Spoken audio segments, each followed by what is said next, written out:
Welcome back to The Word. I must amend the headlines that I said earlier in the day because a few news stories have broken. So before I introduce my panel, I must read to you these. Neuroscientists have released that they are able to create false memories in mice. Sex researcher Virginia Johnson has died. Halliburton pleads guilty to destroying Gulf oil spill evidence. And most importantly to this program, it has been revealed that it is a Chinese firm that is in control of the proposed UK pornography filters. China is obviously a country that is infamous for its censorship, and it will be interesting to see how that plays out. Oh, come on. They don't ever censor anything. They're the most honest country in the world. I know whose voice that is. Hey, Annika, how are you? Good, how are you? So we're going to start off today with something a little bit different, introducing a new segment called Annika's Angle. And Annika, I understand you have some pretty juicy stories for us today, right? Well, juicy I don't know about, but ones I find quite interesting. You're supposed to say these are the juiciest stories of all time, Annika. Okay, they are the juiciest stories of all time. So I understand that one involves something about Christmas. Is it Christmas in July? Yes. There is a judge, and sometimes I guess you could call him Ebenezer Scrooge.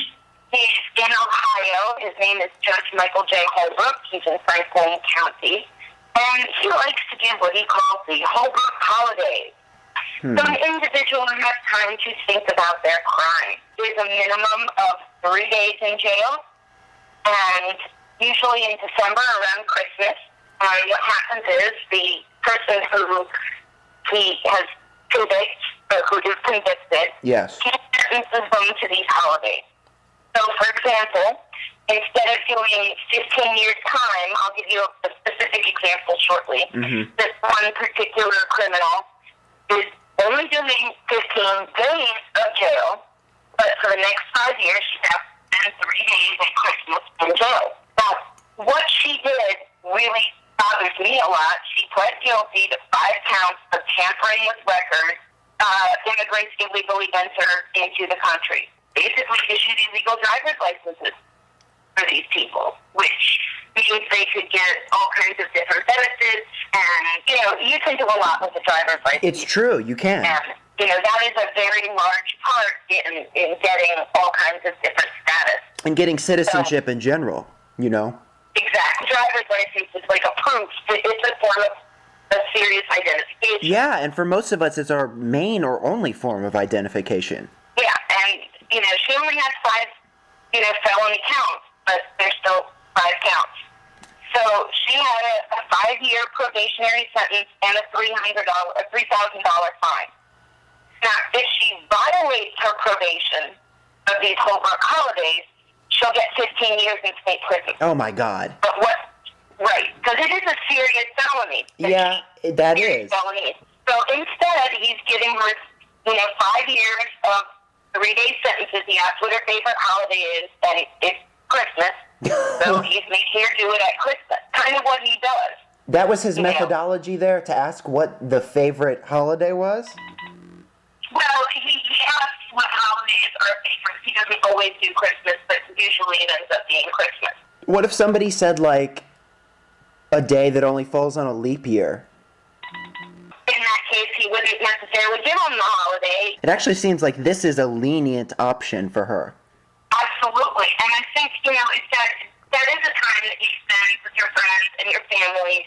And I could see on those days missing her friends and family like that. Yeah. She would, think a little long of, think about what she did. I would think personally that's, if you consider how overcrowded jails are, I like the Holbrook holiday. But it's Franklin County, Ohio. Which holiday would you choose? Passover, personally, because it's a friends and family holiday. Yeah. Now, granted, she's going to be on probation for this whole 5-year period. So if she screws up, she instantly goes for those 15 years. And so your second story that you have, it involves chicken? Kentucky Fried Chicken is suing a Thai restaurant chain. You're never going to believe this, but they call this restaurant chain Hitler Fried Chicken. Oh, yeah.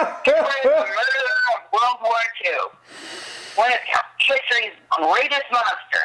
What they do is it looks like KFC, and it even has the logo HFC, and very similar. And it's basically Hitler's face. It's the same sepia tone, image. Do they allow Jews into Hitler Fried Chicken? I don't know. It's Thailand. I don't know how many Jews there are in Thailand, to be quite honest.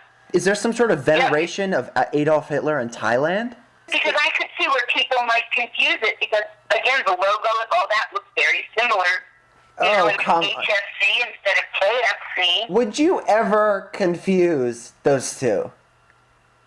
Personally, no, but I consider myself intelligent and informed, and I am incredibly informed as to the Holocaust because I looked at my family in it. I would think that even Thai people would recognize Adolf Hitler's face.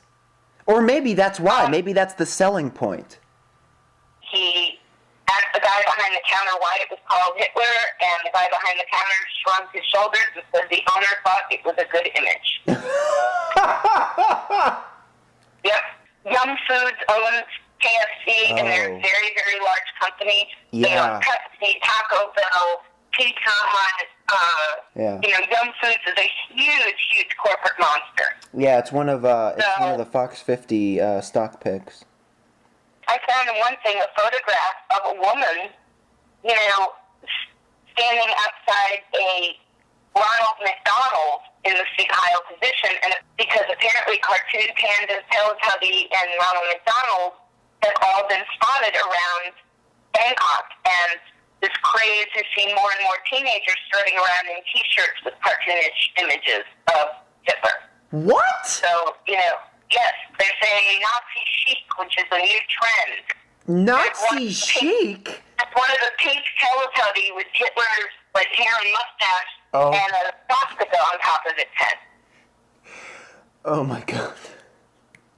So, yeah, it's in the northern city of Chiang Mai in September of 11. A group of high school students showed up for sport day in homemade Nazi uniforms. Are you okay? Complete with toy guns and swastika armbands. And we have no idea why this culture or the youth of this culture have an obsession with Adolf Hitler? Apparently, this obsession has been growing since 2007. There were a bunch of students at a Bangkok school that had a Nazi-themed costume parade. But that gets into the question of, should government interfere in this business? I don't know. But let's